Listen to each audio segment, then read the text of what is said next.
Hey guys, in this video I'm going to show you how to use the Chipotle gift card on Doordash.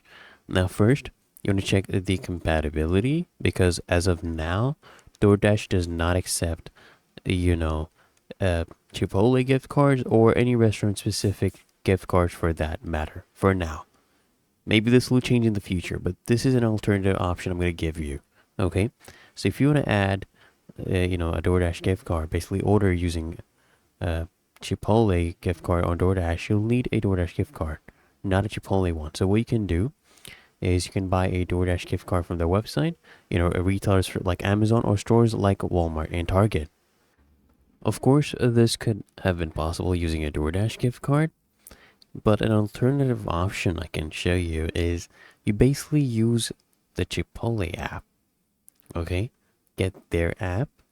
Okay, open that up or visit chipotle.com. Select your food, proceed to checkout, and choose gift card as the payment option. Enter your Chipotle gift card details, and then you want to select delivery if available, or you can pick up in store.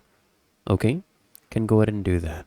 That's the only workaround. So I hope this guide provided value to you, and if it did, consider smashing that like button. And if you appreciate the honesty, smash that subscribe button.